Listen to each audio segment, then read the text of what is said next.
We're talking about kids' paperwork and art. Is your paperwork organized or is it a hot mess? Are you overwhelmed with all the art projects your kids bring home? Would you like to control paperwork and display artwork to have peace of mind? Learn tips to declutter and organize paperwork and art as we continue our month focusing on fall. Does your clutter own you? On Clear Your Clutter Inside and Out, we'll teach you how to become aware of your clutter along with action steps to declutter and create the life you desire. Come on, let's get started. Today's episode was inspired because if you have kids, you're going to have a lot of paperwork. You have a lot of paperwork if you're single or if you're married or you're just a person. With kids, you're probably also going to have a lot of art projects. If you don't keep on top of either of these, you could miss out on something important, such as making sure that permission slips are signed, and you could have a lot of art projects cluttering the house. I was a nanny for a couple of years, and I'm still in touch with the family, and that's kind of nice. And I have some things that I've saved. They used to make me stuff all the time, and I've pared it down. I still have a little folder with things that were really special to me. Not a ton. And the same with my nieces and nephew. They've done some things for me. I'm a little bit older now, so that doesn't happen. But I've saved just some things that really meant a lot to me. I had a client a few years ago, and she had a really cool for her daughter's area where they could do homework and art. Great. If I was a kid, I would have loved this room. It was very awesome. Any rate, we're working on it. I'm working with the girls, and one of the girls was really angry at her mother. She said, "It's your fault. I didn't get school pictures because you didn't fill out the thing." And she was really upset. And I get that. As a kid, I'd be really bummed out. As we were decluttering, we found the order form and the check that her mother had written. The child had lost it. The room was decluttered, and the child just kind of wasn't on top of things. And so that was a really great aha moment for everyone. She had to own, we talked about responsibility, that her mom had filled it out and given it to her and she had lost it. And she couldn't be angry at her mom anymore. And so that served as a motivation. Well, hey, we're going to declutter. It's okay. It happened. But we don't want it to happen in the future, right? We want to be able to get our school pictures, and served as motivation to declutter and get organized. And so that wouldn't happen again. I am a huge fan of involving kids in this process as well. They get to pick what means the most to them when it comes to art projects. They learn responsibility. They learn how to declutter and organize on a regular basis. I work with my nieces and nephew on this. I think I need to go up and do some more. It's been a while, a couple years since I've done something and they've moved. And I think they'd probably benefit from doing some decluttering and organizing. But these are skills that they are going to take throughout their life.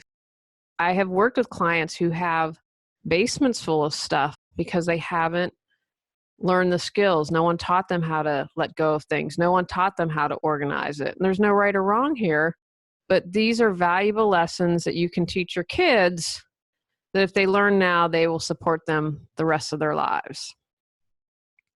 Is my paperwork organized? Establish one place, one home for your paperwork. If you have multiple places, you will lose things. You won't be able to find what you need when you need it, and it most likely will morph into clutter. Create a process for dealing with paperwork. For example, when I come in with the mail, I have a recycling bin right next to the door, so anything that's junk mail and doesn't need shredding is going to go right in the box. I don't even bring it in the home. I then have an area where I put my bills to be paid. If my husband has mail, I leave it for him. I take magazines to my bedroom. I have a process for dealing with paper.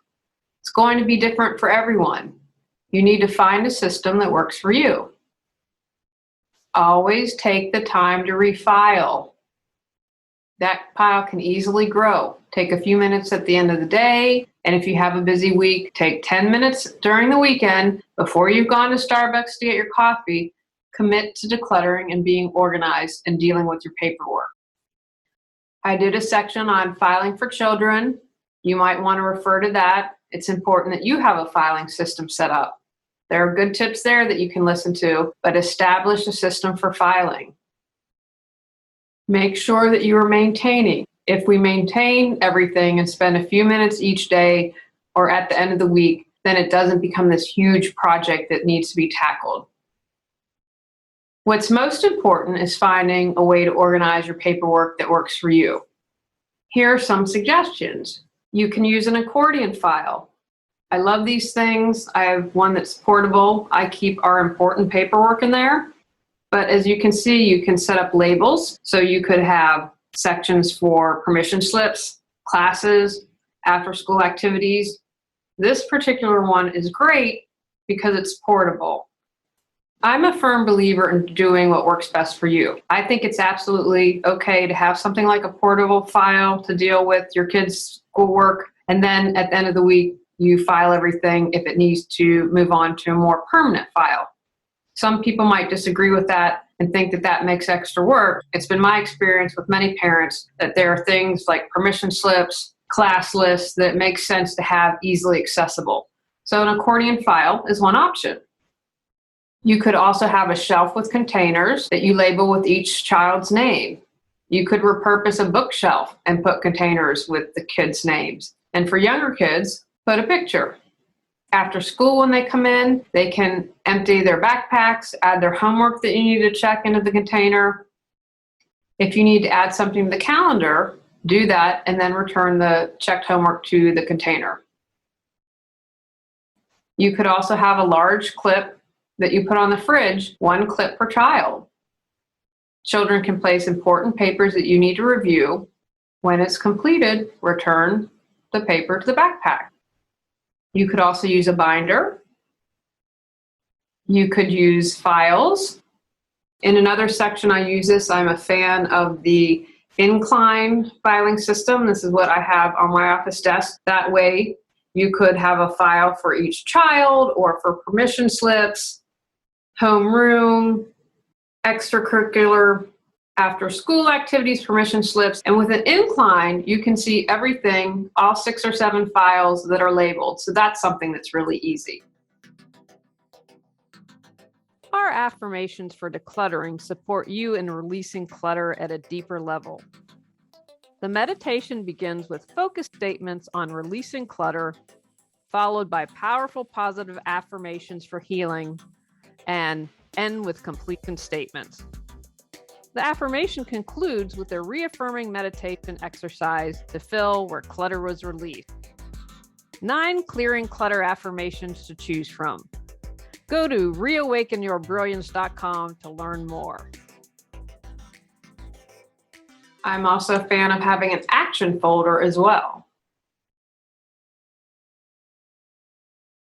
You could have multiple mailboxes, such as what they use in office spaces that have boxes for different employees. I love those because you could label one permission slips. They're also great for creative projects, but that's something that you could use as well. 2 more examples that might help. If you're listening to this on the MP3, you can't see it, but I have a fun little folder here with coffee, simply labeled 1, 2, 3. That could correlate to your children, what's most important, if you want a thin folder to take around. I also have a weekly organizer with tabs for each day. What's most important is finding a system that works for you, your lifestyle, and your habits, and being consistent and doing it. If you're not using it, then it's probably not the best system for you. If it works, you'll use it. Develop a daily routine with your mail by the shredder. I mentioned how before I even get in the door, the junk mail is recycled. I encourage you to try to get off as many lists as possible. Junk mail is never going to end though. So shred. Take the time to shred. Immediately place your bills where they need to go. Get into daily habits and routines. I also encourage you, especially if you read a lot of magazines or you get catalogs, replace the old catalogs when a new one arrives and recycle the old one, whether or not you've read it when a new one arrives. If you haven't read it in a month, if it's a monthly magazine or a weekly magazine, then you need to reconsider. Is this really a subscription you want? Is this something you're really interested in? If you're not making the time to read it, perhaps it isn't. Figure out where you can go paperless. One way to minimize clutter is to eliminate paperwork. Sign up for online banking and bill paying, saving your statements to the hard drive if you feel it's necessary. You can also use a computer to save scanned documents. Turn paper documents, such as receipts, bills, and statements, into digital files with a scanner. Definitely check in with your tax accountant about that. I still keep paper files. I have everything organized for the accountant because I just haven't become comfortable in having everything electronic. In what other ways could you go paperless? Could you get a catalog via email? Get a magazine that you can read on a Kindle? How will I organize paperwork? What system do I need to try? What do I need to think about what works best for me? What do I need to take into consideration for my lifestyle? Do I want something portable and then organize files at the end of the week? Is there any way I could go paperless? What are my options to do that? How do I keep my children's artwork and projects? First, be very, very mindful of what you are keeping. I suggest only one memory box per child. I encourage you to involve your child when they're younger, and when they're older, let them make decisions. Let the child choose what stays and goes. Something may be important to them that you don't realize. I encourage purging at the end of the semester, end of the school year. If you have an artistic child, consider rotating art displayed. If you're really challenged in letting things go, consider photographing pieces. Make sure that you keep it organized on the computer. Many times I talk with clients about honoring what they have. If something's been in a dusty box for 20 years and they're not honoring it, do they love it or do they really care about it? Here are some ways that you can display art for your children. A clothesline. Attach string, twine, or fishing line to the wall. You can mix and match artwork and hang pieces with clothespins. Art easels. You can showcase papers, artwork, cards, and photographs.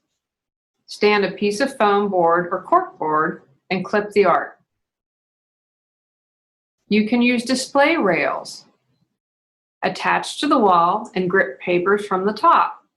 Easily remove artwork without damaging or tearing the paper. You can use frames. Get a bunch of cheap frames at a garage sale or Michael's and make a wall of art. You could use ledges that you could later use for items you'd like to display and mix and match art there. How about clipboards? I saw a really cool display where they had about 20 clipboards on the wall, all with different artwork that the child had done. It looked pretty cool.